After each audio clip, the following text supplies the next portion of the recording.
Hello everyone, कैसे हैं आप सब लोग? होप कि बढ़िया होंगे। और हम पढ़ रहे हैं उत्तराखंड। उत्तराखंड में हमारा चमोली डिस्ट्रिक्ट आज खत्म होने वाला है। तो आपको सबसे पहले तो बहुत बहुत बधाई, है ना। काफी लंबा जो है वो चमोली डिस्ट्रिक्ट की होगी, लगभग 17-18 वीडियोस जो है होगी। लेकिन इसके बाद अगर कोई चमोली डिस्ट्रिक्ट यानी कि कोई उत्तराखंड की तैयारी कर रहा है तो उसका चमोली डिस्ट्रिक्ट से कुछ भी नहीं छूटेगा, है ना। ये एक बात हो गई। और दूसरा जो है, एक तरफ से हमारा इतिहास चल रहा है। इतिहास में भी लगभग हमारी 9-10 वीडियो जो है मैंने अपलोड कर दी है। 1 लाइन का भी मैं करा रही हूँ, जिसमें 25 क्वेश्चन कराने की बात हुई थी। जो फर्स्ट टाइम वीडियो देख रहा है उनको मैं बता दूं। और साथ में मैं हिंदी की भी रिकमेंडेशन थी कि मैम ये चीजें तो थोड़ी समझ आती है लेकिन हिंदी थोड़ी कॉम्प्लेक्स है, तो मैंने शुरू किया है हिंदी की भी वीडियोस, है ना। तो एक साथ हमारी बहुत सारी चीजें चल रही हैं। और ये सारा यूकेपीएससी और यूके ट्रिपल एससी के सिलेबस को ही ध्यान में रख करके किया जा रहा है, क्योंकि यूकेपीएससी और यूके ट्रिपल एससी में 20 नंबर की हिंदी हिंदी तो आपसे पूछता ही पूछता है, बाकी 40 नंबर की उत्तराखंड होती है ना। जेएस वाला पोर्शन होता है जिसमें Hindi, history, polity, economy, computer, miscellaneous भी आपका हो सकता है। तो ये एक बात हुई। तो सीधा आ जाते हैं आज हम क्या क्या पढ़ने वाले हैं। लास्ट वीडियो है चमोली की, है ना। तो चमोली के आज हम पढ़ेंगे पर्यटक स्थल, और जिसमें जो है क्या क्या हो जाएगा हमारा पर्यटक स्थल में। हम कौन कौन से पर्यटक स्थल पढ़ेंगे वो मैं आपको बता देती हूँ, है ना। तो एक एक करके देखते हैं कि हम कौन कौन पर्यटक स्थल पढ़ने वाले हैं। पर्यटक स्थल तो गायब हो गए। मैं सोच रही थी पहले आपको फोटो दिखा दूं ताकि आपका इंटरेस्ट हो कि इतनी खूबसूरत जगह में क्या क्या चीजें हो सकती हैं, है ना। तो देखिए, ये है जोशीमठ, ये दिख रहा होगा आपका जोशीमठ। और एक ये भी आपका क्या है, पर्यटक स्थल में आता है जोशीमठ। होप कि आपको यहाँ तक दिख रहा होगा, है ना। ये है आपका, ये भी जो हाँ, ये भी जोशीमठ है आपका, है ना। ये भी आपका क्या है, जोशीमठ है पूरा का पूरा। ये है, ये भी जोशीमठ है। नगर पालिका परिषद ज्योतिर्मठ आगमन पर आपका हार्दिक स्वागत है। एक क्वेश्चन आपसे पूछा था कि किस तहसील का नाम बदल करके, मतलब जोशीमठ का नाम बदल करके क्या कर दिया गया है, तो ज्योतिर्मठ कर दिया है। यहाँ से भी एक क्वेश्चन आपका बनता है। इसमें बाकी नाम लिखे हुए हैं कौन कौन आपका स्वागत के लिए यहाँ पे तैयार है। तो ये आई लव जोशीमठ एक अभी हर डिस्ट्रिक्ट में हो गया। ओली, ओली हमको पढ़ना है, स्कीइंग वगैरह के लिए हमने पढ़ा था। इससे क्वेश्चन मतलब 100% में से कम 70% होता है, ओली से क्वेश्चन आपका आएगा ही आएगा। तो ये है आपका ओली। ये है आपका गैरसैंण, ये तो आपको पता ही होगा, विधानसभा क्षेत्र भी है और ग्रीष्मकालीन उत्तराखंड की राजधानी भी है गैरसैंण। ठीक है, तो आपको दिख रहा होगा वो, मैं हट जाती हूँ, है ना। ये है गैरसैंण, ये है घेस गांव। अब ये गांव क्यों दिखा रही हूँ आगे हम पढ़ेंगे, है ना। हर्बल विलेज भी इसे कहा जाता है, घेस गांव। और ये है आपका ग्रीष्मकालीन राजधानी गैरसैंण भराड़ीसैंण विधानसभा भवन। तो ये है वो, जिसने नहीं देखा है तो वो देख सकता है। यहाँ पर ही जो है सत्र भी चलते हैं और यही ग्रीष्मकालीन राजधानी है। गैरसैंण भराड़ीसैंण विधानसभा भवन है, लिखा भी मैंने है। तो यहाँ ये सारा का सारा आपको दिखेगा, ये सब है, आपको ध्यान रखना है। ठीक है, आगे देखते हैं। और ये है गौचर, तो हवाई पट्टी भी है जो मैंने आपको बताई थी। गौचर में गौचर मेला भी हमने बताया था, बर्नेडी ने शुरू किया था 1943, ये हम सब पढ़ चुके थे। और ये एक बात हुई, है ना। तो ये एक न्यूज थी कल की, ऑनलाइन गेमिंग की लत में 3 मासूम बहनों ने दी जान, है ना। दिल दहलाने वाली घटना ने सबको चौंका दिया। तो ये 3 बहनें ऑनलाइन, लास्ट में एक नोट भी छोड़ के गई हैं। बहन है, एक 16 साल की है निशिका, 14 साल की है प्राची और 12 साल की है पाखी। तो इन्होंने जो है ऑनलाइन गेम के चक्कर में, और ये उन्होंने लास्ट में सुसाइड नोट और रोने वाला भी यहाँ पे इमोजी आपको दिख रहा होगा, सॉरी पापा, ये सब कर दिया इन्होंने, है ना।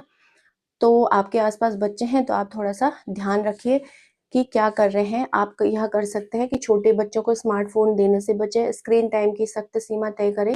ये सारा चीजें हैं, आप देख सकते हैं इसमें। स्क्रीनशॉट अगर आपको लेना हो तो आप इसका ले सकते हैं। तो बड़ा गंभीर विषय है ना। और बिल्कुल छोटी छोटी बच्ची 16, 14 और 12 साल की, इतनी छोटी छोटी बच्चियां, तीनों बहनों ने जान दी, है ना। तो ये एक बात हुई। चलिए फिर आज की कहानी जो है वो हम शुरू करते हैं। आपको पता तो चल गया हम क्या क्या पढ़ने वाले हैं, और जब पता चल गया है तो शुरू करते हैं कहानी। ले लेते हैं अपना व्हाइट बोर्ड और शुरू करते हैं। तो सबसे पहले हम देखेंगे चमोली के क्या है पर्यटक स्थल। चमोली के पर्यटक स्थल, चमोली के क्या करने हैं हमको, पर्यटक स्थल, है ना, पर्यटक स्थल। तो सबसे पहले है, फटाफट देख लेते हैं इनको। गौचर हमने पता नहीं कितनी बार पढ़ लिया है, मैंने आपको अभी बताया भी है। तो सबसे पहला पॉइंट तो ये होता है कि ये जैसे आप रुद्रप्रयाग और कर्णप्रयाग के बीच में पड़ता है ना, NH मतलब 47 बोल रहे, NH7 पर ये पड़ता है। पहला पॉइंट गौचर के बारे में, है ना। दूसरा क्या है कि अगर गौचर को हम तोड़ेंगे, गौ मतलब होता है गाय और चर मतलब चरना, है ना। तो पहले यहाँ पे गाय चराई जाती थी, इसलिए से गौचर बोला गया। ये भी एक बात है, क्वेश्चन शायद आपसे पूछ सकता है। दूसरा क्या है, अलकनंदा नदी के तट पर तो ये स्थित है ही है ना, अलकनंदा के तट पर ये स्थित है। तो ये जो तटों पर स्थित होते हैं ये भी आपको ध्यान रखना है।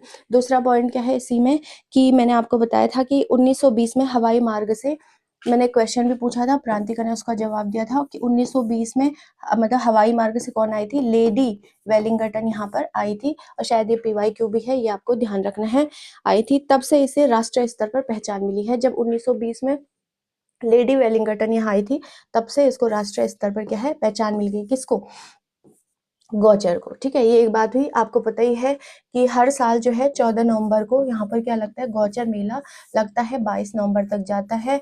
और ये किसके बाल दिवस होता है 14 नवंबर को, JL नेहरू का जन्मदिन है। ठीक, ये एक बात हुई। बर्नेडी ने इस मेले को शुरू किया था, तो ये भी आपको समझ आ गया। बर्नेडी थे, उन्होंने जो है इस मेले को शुरू किया था, है ना, 1943 में। अगर आपको डेट लिखनी हो तो आप लिख सकते हो, पता नहीं कितनी बार ये पॉइंट आ चुका है। नेक्स्ट पॉइंट है इसमें, और हाँ सबसे इम्पोर्टेंट जो क्वेश्चन बन सकता है कि 2019 में, होप कि आपको यहाँ तक दिख रहा होगा, 2019 में क्या कर दिया गया, स्वच्छ गंगा टाउन, इसे पुरस्कार दिया गया। स्वच्छ 19 की बात कर रही हूँ, स्वच्छ गंगा टाउन का इसको पुरस्कार दिया गया। किसको, गौचर को, स्वच्छ गंगा टाउन, है ना। चलिए एक बात है, और अगर वैसा भी और डिटेल लिखना है तो 800 मीटर की ऊंचाई पर है, 7 पहाड़ियों से ये घिरा हुआ है, अगर आपको लिखना होगा तो। ये एक बात हुई, है ना। ये तो आपको पहले से ही सारी चीजें पता है, गौचर हो गया। फिर दूसरा जो पर्यटक स्थल है वो है ज्योतिर्मठ। पहले मैंने अभी आपको बताया, अब इसका नाम ज्योतिर्मठ हो गया, पहले इसका नाम क्या था, जोशीमठ था। तो अभी नया नाम है इसका, वर्तमान नाम बोल सकते हो, पुराना क्या था, जोशीमठ, है ना, जोशीमठ। तो देखते हैं इसमें क्या क्या है। दूसरा जो है ये पर्यटक स्थल हो जाएगा। पहला क्वेश्चन तो आपका यहीं से बन जाता है, ये इंपॉर्टेंट भी है कि ज्योतिर्मठ इसका नाम है, जोशीमठ तहसील का नाम बदलकर ज्योतिर्मठ रखा गया। ये मैं पहले आपको जब फोटो दिखा रही थी मैं तभी आपको बता चुकी हूँ, है ना, एक बात हुई। दूसरा जो है इसमें क्या क्या है, शंकराचार्य ने 4 द्वारा प्रमुख 4 मठों में से एक है। तो जो प्रमुख 4 मठ हैं शंकराचार्य द्वारा स्थापित किए, उनमें क्या है, उनमें एक मठ जो है वो क्या है आपका, ज्योतिर्मठ भी है ना। दूसरा पॉइंट क्या है इसमें, बद्रीनाथ, और जो इम्पोर्टेंट पॉइंट आ जाता है, मतलब बद्रीनाथ और औली का प्रवेश द्वार भी इसे कहा जाता है, बद्रीनाथ प्लस औली का प्रवेश द्वार इसे कहा जाता है। किसका, प्रवेश द्वार, है ना, प्रवेश द्वार इम्पॉर्टेंट है, तो आप थोड़ा सा इसका ध्यान रखना, है ना। नेक्स्ट पॉइंट है, इसी जोशीमठ में मैंने आपको बताया था कि कौन है, हाँ, और यहीं पर मैंने आपको बताया था कि जो शीतकालीन पूजा है भगवान बद्रीनाथ की, वो इसी जोशीमठ के नरसिंह भगवान, मतलब नरसिंह भगवान के मंदिर में होती है। यहाँ पर हमने बताया था, यहीं पर मैंने आपको बताया था तिमुंडिया मेला लगता है। दूसरा क्या है, इसी जो मतलब जो मंदिर है आपका, कौन, नरसिंह भगवान का मंदिर है। इस मंदिर के ही पास जो है एक सहतूत का वृक्ष है, और कहते हैं कि इसी सहतूत के वृक्ष के नीचे जो है किसको ज्ञान प्राप्त हुआ था, मतलब किन्होंने तपस्या करी थी, ज्ञान प्राप्त नहीं, शंकराचार्य जी ने तपस्या करी थी, ज्ञान प्राप्त किया था, है ना। और उन्होंने ही ये नरसिंह मंदिर भी बनवाया था, शंकराचार्य जी ने। तो आ सकता है क्वेश्चन कि जोशीमठ का नरसिंह मंदिर किसके द्वारा स्थापित किया गया या किसके द्वारा बनवाया गया, तो किसके द्वारा, शंकराचार्य जी के द्वारा। और कहाँ पर उनको ज्ञान प्राप्त हुआ, तो सहतूत के वृक्ष, ऐसे वृक्षों के नाम दे देगा, बरगद, पीपल, ऐसे, तो आपको ध्यान रखना है, सहतूत के वृक्ष के नीचे जो है उनको ज्ञान प्राप्त हुआ था। नेक्स्ट पॉइंट है, शंकराचार्य ने यहीं पर पूर्णागिरि देवी पीठ की स्थापना करी। तो ये भी इंपॉर्टेंट पॉइंट है, क्या किया उन्होंने, पूर्णागिरि देवी पीठ की स्थापना, पूर्णागिरि देवी पीठ की स्थापना, है ना, देवी, ओहो देवी पीठ की स्थापना, और ये कहाँ है आपका, जोशीमठ में। सॉरी, पूर्णागिरि देवी पीठ बोलेगा तो कहाँ हो जाएगा, हम तो जोशीमठ पढ़ ही रहे, लेकिन अगर आपसे यहाँ पर मुझे ध्यान है पूर्णागिरि शक्तिपीठ पूछेगा, है ना, पूर्णागिरि शक्तिपीठ, तब ये आपका कहाँ हो जाएगा, चंपावत में। पीठ पूछेगा, ये जो ये ऐसे होते हैं ना, इन्हीं से क्वेश्चन बनता है, और फंसा भी यही फंसाता है, फंसाने का मतलब ऐसे जाल डाल के नहीं, क्वेश्चन में, ठीक है। तो ये 2 पॉइंट आपको याद रखना। और ये पूर्णागिरि देवी पीठ की स्थापना किसने करी, हमने अभी पढ़ी, शंकराचार्य जी ने, है ना। ये एक बात हुई। नेक्स्ट पॉइंट आप इसमें देख सकते हो कि इनके बाद ज्योतिर्मठ के प्रथम शंकराचार्य त्रोटकाचार्य हुए, है ना। तो ये थे, फिर इनके, मैंने इनको बताया था कि 820 में इनके क्या हो, केदारनाथ में इन्होंने देह त्याग दिया था। फिर इनके बाद कौन हुए, जो नेक्स्ट मतलब वो हुए, क्या कहते हैं उनको, नेक्स्ट कह सकते हैं हम, शंकराचार्य, ज्योतिर्मठ के प्रथम शंकराचार्य जो है त्रोटकाचार्य बने, मतलब जो प्रथम शंकराचार्य बने, इनके बाद त्रोटकाचार्य, इन्होंने तो स्थापित कर दिया, है ना। ऐसा थोड़ी है कि इन्होंने पीठ बनाया और वहीं रह गए, मतलब शक्तिपीठ स्थापित वगैरह किया, सब कुछ किया, और फिर चल दिए, और अपने बाद किसी को वहां पर नियुक्त कर दिया, और उनका नाम क्या था, त्रोटकाचार्य, इसलिए प्रथम शंकराचार्य भी इन्हें कहा जाता है, प्रथम शंकराचार्य बने। जिस कारण आज भी जोशीमठ में शंकराचार्य व त्रोटकाचार्य, मतलब इन दोनों की क्या है, एक गुफा है जो लगभग 200 साल पुरानी है, ठीक है, 200 साल पुरानी, नहीं, क्या बोलते हैं, इनकी गुफा है और 200 साल पुराना यहीं पर क्या है, एक कल्प वृक्ष है। सॉरी, गलत बोल रही हूँ, क्योंकि 820 में तो उन्होंने दे ही त्याग दिया, तो 200 कैसे होगा, ज्यादा टाइम पीरियड हो जाएगा, है ना। मैं क्या बोल रही थी, तो इन्होंने क्या कर, एक गुफा है मतलब इन दोनों के नाम से, और यहीं पर क्या है, 200 साल पुराना एक कल्प वृक्ष भी है, ठीक है। तो ये हो गया, तो आपको ध्यान रखना है ये सारी चीजें। जनदे एक इम्पॉर्टेंट पॉइंट, और इम्पॉर्टेंट भी हो जाता है, क्वेश्चन भी आ सकता है कि जनदेश स्वैच्छिक संगठन कहाँ है, जनदेश स्वैच्छिक संगठन, तो ये भी आपका क्या है, जैसे स्वैच्छिक संगठन, तो ये है आपका स्वैच्छिक संगठन, है ना। ये भी आपका गोपेश्वर नहीं, चमो जोशीमठ में, है ना।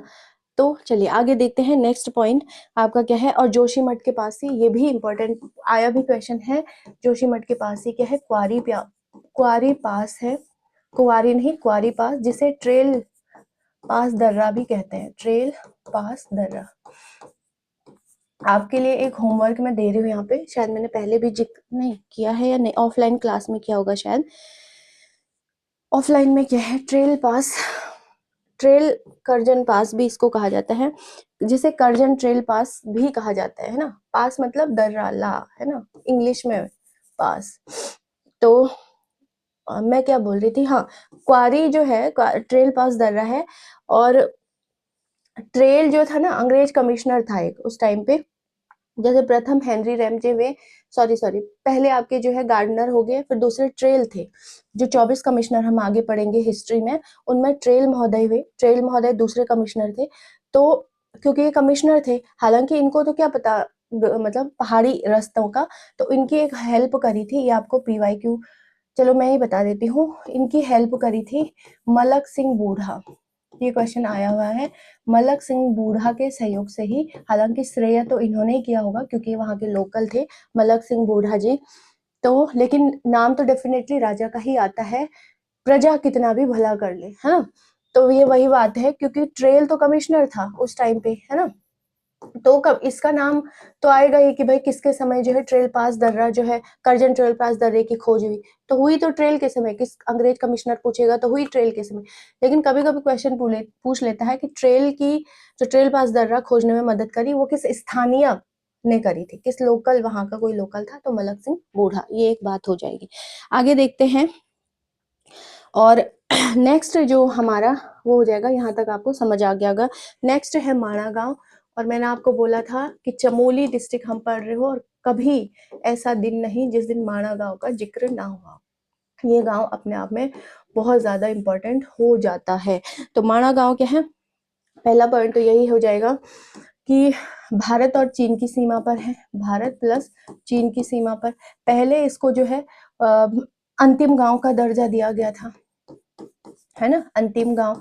फिर 2015 में कौन गए, पीएम साहब जी गए, इन्होंने इसका नाम बदल करके प्रथम गांव कर दिया, है ना, प्रथम गांव। और अभी आपको ये होमवर्क है, आपको बताना है अब अंतिम गांव किसे कहा गया। चलो यही होमवर्क दे देती हूँ। अब अंतिम गांव का दर्जा किसे दिया गया, ये आपके लिए HW, है ना। तो अंतिम गांव जो है ये हो गया। और ये जो साइन लगाया था प्रथम गांव का, ये लगाया था BRO ने, है ना, BRO ने यहाँ पर जो मतलब बोर्ड लगाया था प्रथम गांव का, वो BRO ने लगाया था, है ना। पुराणों में इसे मणिभद्रपुरी कहा गया है, इंपॉर्टेंट पॉइंट है, मणिभद्रपुरी। और आप चाहे कुंड देख लो, ताल देख लो, झीलें देख लो, है ना, पर्वत देख लो, माणा गांव में आपका कुछ ना कुछ पड़ेगा ही पड़ेगा। ग्रीष्मकालीन आवास है मारछा जाति का। तो नेक्स्ट स्लाइड ही ले लेती हूँ। क्या है, ग्रीष्मकालीन, ग्रीष्मकालीन आवास है किसका, आवास है मारछा जाति का, है ना, मारछा, मारछा जनजाति हो जाएगा, जनजाति। आपको पता ही होगा, मैंने आपको शायद बहुत बार रिपीट किया है कि उत्तराखंड में 5 जनजातियां हैं। 5 जनजातियों में जो है भोटिया भी एक जनजाति है, और चमोली में जो रह रहे भोटिया है उनको मारछा या तोलछा कहा जाता है, मारछा या तोलछा कहा जाता है। जैसे उत्तरकाशी में रह रहे हैं उनको जाड़ कहा जाता है, और जो पिथौरागढ़ में रहते हैं उनको शौका कहा जाता ठीक है तो वो सारे भोटिया ही, लेकिन वहां के लोगों को कहा जाता है। तो ये किसका ग्रीष्मकालीन आवास है, मारछा जनजाति का, क्योंकि ऊपर बहुत ज्यादा बर्फ गिर जाती है तो फिर वो जो है नीचे आकर के इस गांव में बस जाते हैं ना। माणा के पास नीलकंठ चोटी है, जिसे गढ़वाल की रानी भी कहा जाता है। तो जो माणा गांव है इसी के पास क्या है, नीलकंठ चोटी है। मैंने आपको पूरे वो याद कराए थे, अगर आपको याद होगा वो ट्रिक भी मैंने आपको बताई थी। तो नीलकंठ चोटी को क्या कहा जाता है, गढ़वाल की रानी, गढ़वाल की रानी, है ना, गढ़वाल की रानी कहा जाता है। पहाड़ों की रानी और पहाड़ों की राजा, पहाड़ों का राजा, ये भी आपका HW, ये दोनों आपको बताने हैं। पहाड़ों की रानी और पहाड़ों का राजा। और गढ़वाल की रानी तो मैंने आपको बता ही दिया कि गढ़वाल की रानी के नाम से जाना जाता है। माता मूर्ति और घंटाकर्ण का मंदिर भी यही है, माता मूर्ति का हो गया और घंटाकर्ण का, ठीक है। तो ये भी आपका यही हो जाएगा। नेक्स्ट, ये सारा चीजें मैंने आपको बताया है। और इसी में सरस्वती नदी पर भीम पुल बना हुआ है, और यहीं पर क्या है आपका पाषाण शिला है। यहीं के आसपास जो है मुचकुंद गणेश गुफा, ये सब मैं आपको पहले ही बता चुकी हूँ। अब सीधा आ जाते हैं नेक्स्ट पॉइंट, घेस गांव। मैंने दिखाया भी था क्यों ये गांव हम देख रहे हैं, है ना, घेस गांव। और ये इंपॉर्टेंट भी हो जाता है आपका घेस गांव। तो घेस गांव को त्रिशूल पर्वत की तलहटी पर स्थित है, पहला पॉइंट तो यही। ये त्रिशूल, ये सारे पर्वत मैंने आपको बताए हैं ना। तो किसकी तलहटी पर स्थित है, त्रिशूल पर्वत की तलहटी पर जो है ये स्थित है। और गांव को आयुष गांव तथा हर्बल विलेज ऑफ उत्तराखंड भी कहा जाता है। तो इस गांव को आयुष गांव, ये इंपॉर्टेंट है, तो आया क्वेश्चन भी है, आयुष गांव या हर्बल, है ना, हर्बल विलेज ऑफ यूके भी कहा जाता है। इसको समझिए क्यों, क्योंकि यहाँ पर बहुत मात्रा में जो है जड़ी बूटियों का उत्पादन ये लोग करते हैं, इसीलिए जो है सरकार ने इसे आयुष ग्राम घोषित कर दिया है। ये इंपॉर्टेंट बात है, अधिक मात्रा में जड़ी बूटी। और इनको पता भी है, खोज भी करते हैं गांव के ही लोकल लोग, कौन सी घास वगैरह जो हमको आसपास दिखती है वो किस प्रयोग में की जाती है, इसलिए इसे हर्बल विलेज ऑफ उत्तराखंड भी कहा जाता है। और ये आपका, अरे यार, ये आपका क्या है, PYQ भी है, ठीक है। ये एक बात हो गई। नेक्स्ट देख लेते हैं पर्यटक स्थल औली, बहुत इंपॉर्टेंट पॉइंट। औली, औली से क्वेश्चन बहुत बार आता ही है सॉरी, थोड़ी सी तबीयत ढीली है। तो स्कीइंग खेलों के लिए लोकप्रिय है, स्कीइंग खेल, है ना, स्कीइंग खेल जो है खेलों के लिए, आपको पता ही होगा, खेलों के लिए क्या है ये प्रिय है, मतलब सबसे ज्यादा सही जगह, उपयुक्त जगह जो है वो मानी गई है। कामेट, नंदा देवी और हाथी गौरी से ये घिरा हुआ है, 3 पर्वतों से घिरा हुआ है। यही क्वेश्चन आपके आ सकते हैं, कामेट प्लस हाथी और नंदा देवी, इन 3 पर्वतों से जो है ये घिरा हुआ है। नंदा देवी, हाथी, गौरी और नंदा देवी, ठीक है। तो इन पर्वतों से ये घिरा हुआ है कौन, औली। मैंने फोटो भी दिखाई थी, आपको ध्यान आ रहा होगा, इसलिए मैंने पहले ही आपको फोटो दिखा दी है। औली परियोजना के तहत यहाँ शीतकालीन हिम क्रीड़ा का स्थल का निर्माण किया गया 1993 में।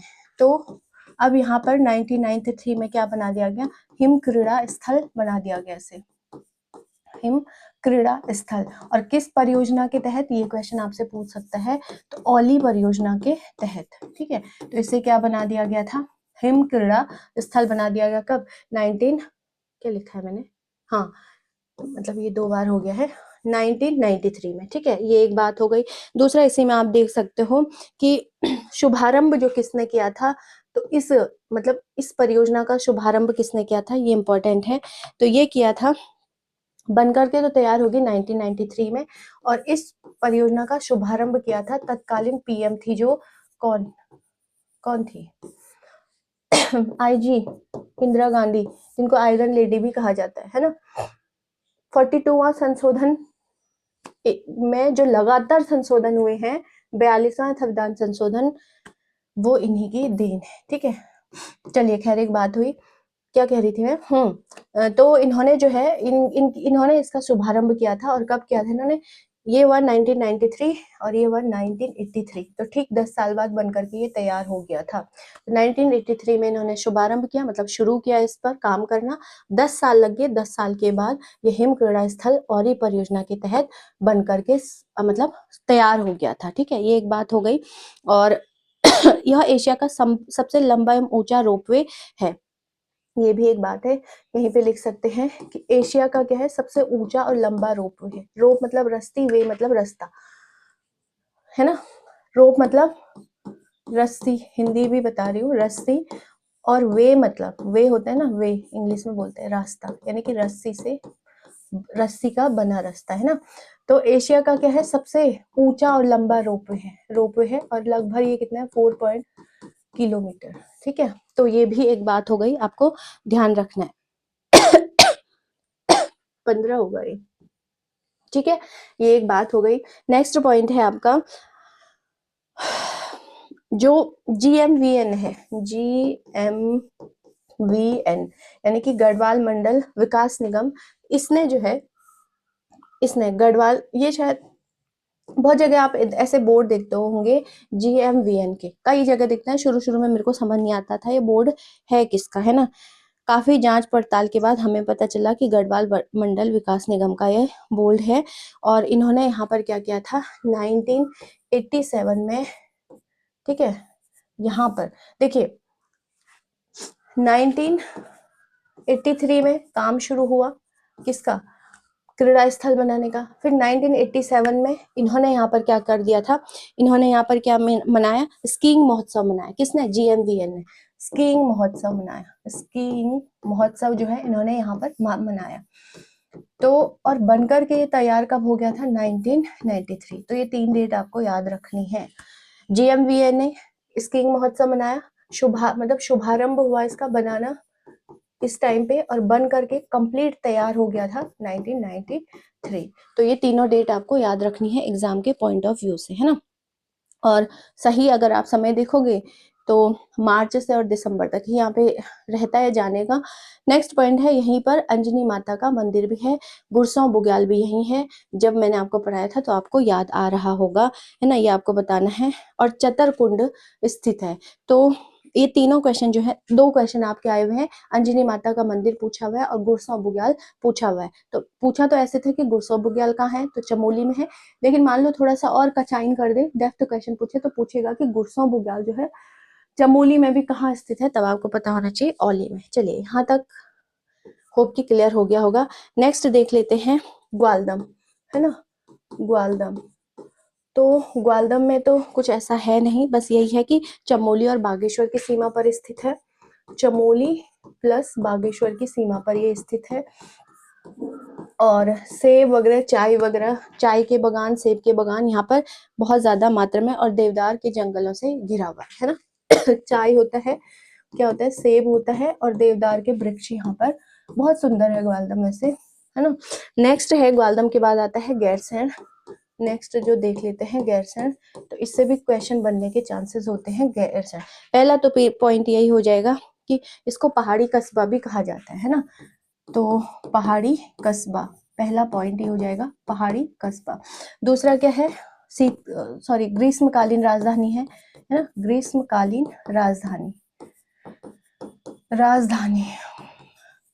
मुझे पता नहीं क्यों बार बार लोकर समिति याद आ रही है ना, जबकि ये जो समिति बनी थी ये जो है किसके किसके कहने पे बनी थी,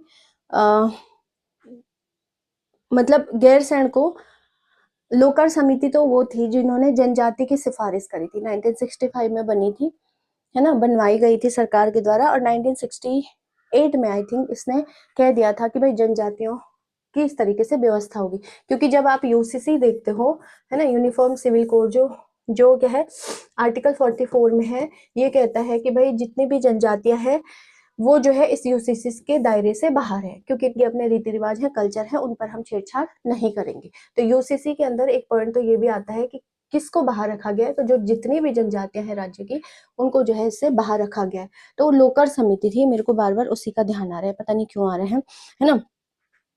और जब इसको ग्रीष्मकालीन राजधानी बनाया गया तो 2020 की बात थी, और उस समय के जो सीएम थे हमारे वो थे त्रिवेंद्र रावत, उनके समय पे हुए थे।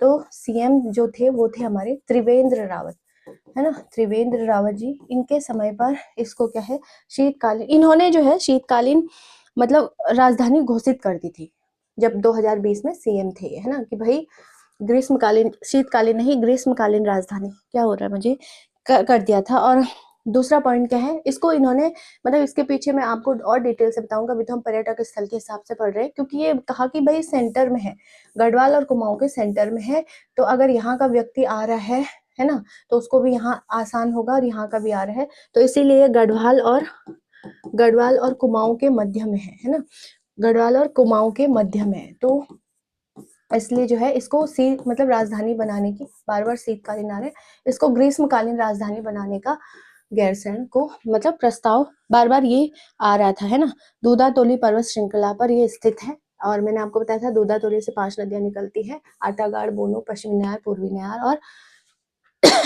और कौन सा पश्चिमी रामगंगा, है ना। गैरसैंण से लगभग 14 किलोमीटर दूर भराड़ीसैंण में विधानसभा का नया भवन स्थित है। तो गैरसैंण से कितना 14 किलोमीटर दूर है विधानसभा का नया भवन, कहाँ पे, भराड़ीसैंण में। बहुत सुंदर है भराड़ीसैंण, ठीक है, भराड़ीसैंण में विधानसभा का नया भवन स्थित है, ये भी आपको, और जहां विधानसभा सत्र आयोजित होते हैं। तो जब भी आप पढ़ते हो कि विधानसभा सत्र चल रहे हैं गैरसैंण में, वो गैरसैंण में एग्जैक्ट नहीं होता है, यहाँ से 14 किलोमीटर दूर भराड़ीसैंण में आयोजित किए जाते हैं। नेक्स्ट पॉइंट देख लेते हैं जल्दी से, एक है आपका, लास्ट भी है आपके लिए, किमोठा गांव। किमोठा गांव, ठीक है, तो ये किमोठा गांव ये क्या है कि उत्तराखंड का प्रथम संस्कृत ग्राम है, उत्तराखंड का पता नहीं क्या दिक्कत है इसको, उत्तराखंड का फर्स्ट जो है ये संस्कृत ग्राम है, संस्कृत गांव, ये भी आपको याद रखना है। और इसको 2008 में संस्कृत गांव घोषित कर दिया गया था। कहा गया है कि मतलब अगर आपको एग्जैक्ट डेट लिखनी होगी तो 24 जनवरी आप कर सकते हो, 2000 जनवरी, ठीक है, जनवरी 2008 में से संस्कृत ग्राम घोषित कर दिया गया। और पोखरी तहसील में, अगर थोड़ा और कचाइन कर लेगा तो पूछ लेगा, पोखरी तहसील में ये पड़ता है ना, तहसील है कर्णप्रयाग की पोखरी, वहां पर जो है ये पड़ता है। एक बात हो गई। दूसरा जो है इसी में आप लिख सकते हो, और कहते हैं कि इस गांव में संस्कृत विद्यालय आज भी संचालित हो रहे हैं, यहाँ के निवासी आम बोलचाल में संस्कृत भाषा का ही प्रयोग करते हैं, है ना। दूसरा पॉइंट अगर इसमें लिख सकते हो, और एक डेट आपको इम्पोर्टेंट है, शायद PYQ भी है या आ सकता है, कुछ कहीं तो था, 10 अगस्त, है ना, 10 अगस्त, अगर आपको यहाँ तक दिख रहा होगा, होप की दिख रहा होगा, 10 अगस्त 2025 को कौन है सीएम, धामी, है ना, ने किसको, कर्णप्रयाग में एक गांव पड़ता है डिम्मर गांव को संस्कृत गांव घोषित कर दिया। अभी तो उन्होंने पूरे डिस्ट्रिक्ट वाइज किया ना, किस डिस्ट्रिक्ट में कौन है, तो जो चमोली का जो संस्कृत गांव घोषित किया गया वो डिम्मर गांव किया गया, और ये कर्णप्रयाग में आपका स्थित है ना। डिम्मर गांव को संस्कृत, कर्णप्रयाग ब्लॉक है, कर्णप्रयाग ब्लॉक के डिम्मर गांव को जो है संस्कृत गांव घोषित कर दिया गया, संस्कृत गांव घोषित कर दिया गया, ठीक है। तो सबसे पहला तो कौन था, किमोठा था, लेकिन अभी चमोली का, ये तो पूरे उत्तराखंड का हो जाएगा, चमोली का ये है। थोड़ा सा और देख लेते हैं अन्य जो आपके छूट गए हैं, है ना। तो अन्य में क्या आ जाएगा आपका, नारायण बगड़, झूला बगड़। देखिए नारायण बगड़, बगड़ होता है ना मतलब नदी के किनारे एक बड़ी भूमि, नारायण बगड़, झूला बगड़, बगड़, कोदिया बगड़, ये सब कहाँ है, बगड़, बगड़, ये सब चमोली में ही पड़ेंगे आपको, है ना। तो तीनों बगड़ ये कहाँ है, लेकिन इसमें जो सिरो बगड़ है वो आपका पौड़ी में पड़ जाएगा, पहला पॉइंट। दूसरा है तपोगढ़, तपोगढ़, तपोगढ़ है बधानगढ़, बधानगढ़, है ना, बधानगढ़ हो गया आपका।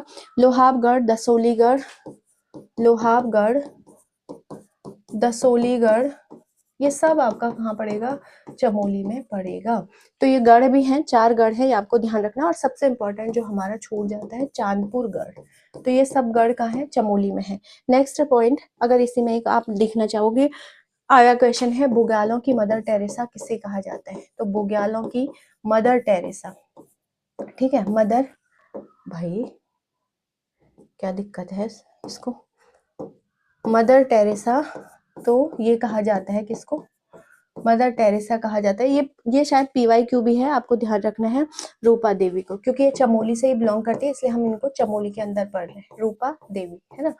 नेक्स्ट पॉइंट इसी में एक्स्ट्रा में आप देख सकते हो, विकास खंड वीरांगना मछली केंद्र पूछा है, वीरांगना मछली केंद्र, तो ये भी आपका कहाँ है, चमोली में है, लेकिन एग्जैक्ट जगह बोलेगा केंद्र, तो आपका हो जाएगा गोपेश्वर, ठीक है, गोपेश्वर। नेक्स्ट पॉइंट इसी में आप देख सकते हो कि उत्तराखंड का पहला ऑर्किड पार्क, तो ये मैंने आपको बताया था, ऑर्किड पार्क, ऑर्किड पार्क अगर आपको याद आ रहा होगा, जिसमें मैंने बोला था 70 से 72 जो है फूलों की प्रजातियों को संरक्षण करने का सरकार ने वादा किया है। नेक्स्ट है नंदानगर, मतलब सॉरी, जो घाट ब्लॉक है चमोली का, है ना, ब्लॉक है, उसका नाम बदल करके नंदानगर रख दिया है, नंदानगर रख दिया है, ये भी एक बात हो गई। दूसरा पॉइंट है इसमें, जोका पानी और भैरव जगह भी, जोका पानी भैरव जगह, ये जगह का नाम है भैरव, भैरव, भैरव भोर पानी, क्या बोल रही हूँ मैं, जोका पानी और भोर पानी, ठीक है, भोर पानी, भोर पानी, तो ये भी आपका कहाँ है, चमोली में। ये तो एक्स्ट्रा में हो गया आपका चमोली गोपेश्वर में। कश्मीरी नामक हाट जो है वो भी आपका क्या है, चमोली में है, कश्मीरी नामक हाट, कश्मीरी नामक हाट, हाट, ये भी आपका कहाँ है, चमोली में। तो ये बात हुई एक, ठीक है। तो चमोली फाइनली हमारा खत्म हो चुका है, चमोली के अंदर सारे टर्म्स हम जो है वो धीरे धीरे कवर कर चुके हैं, और सब बधाई हो आपको बहुत बहुत ज्यादा। अब इस चमोली, जितनी चमोली मतलब हमने पढ़ी है 18-19 वीडियो में, इनको अगर आप कमेंट बॉक्स में लिखना, तो मैं एक मैराथन टाइप की करा दूंगी, जिसको हम 1 घंटे में निपटा देंगे, और साथ में इसके MCQs में कराने वाली हूँ। कल तो हिस्ट्री का टर्न होगा, फिर एक दिन इसके पूरे MCQs बन गए हैं, बस कराऊंगी मैं आपसे बहुत जल्दी, है ना। तो चलिए, फोटोज मैं आपको पहले ही दिखा चुकी हूँ, होप कि यहाँ तक की कहानी आपको समझ आ गई है। अगर आपको आती है तो आप चैनल को लाइक शेयर सब्सक्राइब कर सकते हैं, साथ में हमें कमेंट कर सकते हैं। इसके अलावा आपको कुछ और चीजें पता है जो चमोली जनपद है, जो मैं कवर नहीं कर पाई हूँ, तो आप साझा कर सकते हो। और मैंने हमेशा कहा है कि आपकी जो जितने भी बातें होती हैं वो सराखों पर होती हैं। तो चलिए फिर आज के लिए इतना ही। जय हिंद, जय भारत, जय उत्तराखंड।